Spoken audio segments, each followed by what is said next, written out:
Bonjour, ici Anne-Laure de la chaîne YouTube Ayurveda Harmonie, ravie de vous retrouver aujourd'hui après quelques semaines d'absence.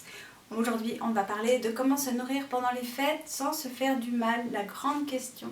Effectivement, les fêtes sont souvent synonymes de grandes tablées, de réunions familiales et souvent effectivement de plus de nourriture que d'habitude.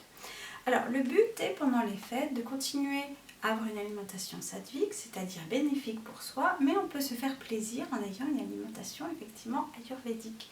Alors le tout, c'est de respecter quelques règles pour passer cette période en bonne santé, heureux de l'avoir traversée. Alors, je vous rappelle les trois doshas, Vata qui est fait d'air et d'éther, un système digestif irrégulier, donc effectivement pour les Vata, les fêtes, c'est pas toujours très facile. Les Pitta qui ont un fort feu digestif, eux apprécient beaucoup d'avoir des repas soudainement peut-être un peu plus riches, un peu plus copieux. Et les Kapha qui sont faits de terre et d'eau ont eux un système digestif plus ou moins plus lent, donc effectivement eux se réjouissent mais ils ont moins la capacité d'y faire face.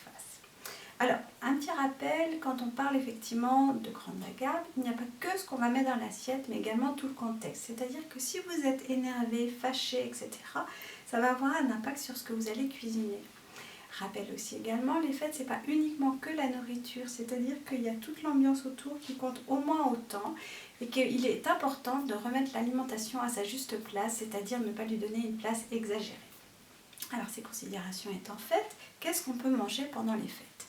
Alors effectivement, si on veut se faire plaisir, on peut prendre des mets un peu plus délicats. Pour ceux qui mangent de la viande et du poisson, s'orienter vers des choses de ce genre.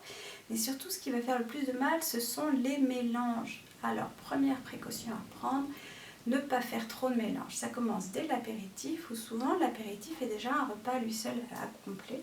Donc essayez plutôt pour l'apéritif de privilégier des choses telles que les olives, alors les amandes, les noisettes, les graines, etc. plutôt que trop de charcuterie, surtout si vous mangez de la viande après.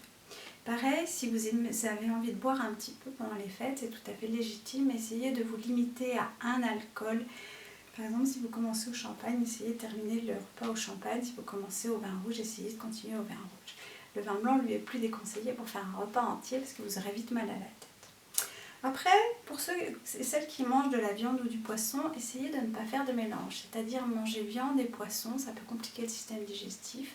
Par exemple, si vous aimez les deux, essayez de privilégier plutôt le poisson pour le soir, disons le soir de Noël ou le soir du réveillon, et de manger la viande le lendemain au déjeuner, la viande étant plus digeste effectivement pour le repas de midi.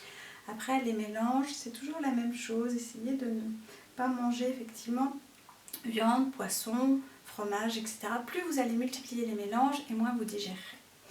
Pour les desserts, on peut faire des desserts très simples, pas trop sucrés. La bûche effectivement est un peu lourde pour le soir, la bûche avec plein de sucre.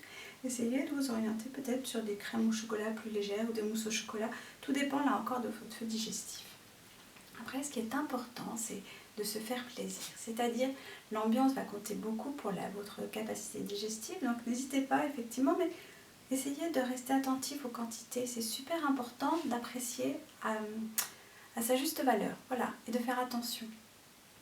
Après, si vous mangez trop, effectivement, le lendemain, faire attention. C'est-à-dire, par exemple, si vous avez beaucoup mangé le mardi soir, le matin au petit déjeuner, ne pas petit déjeuner, ou tout simplement vous contenter d'une tisane de gingembre.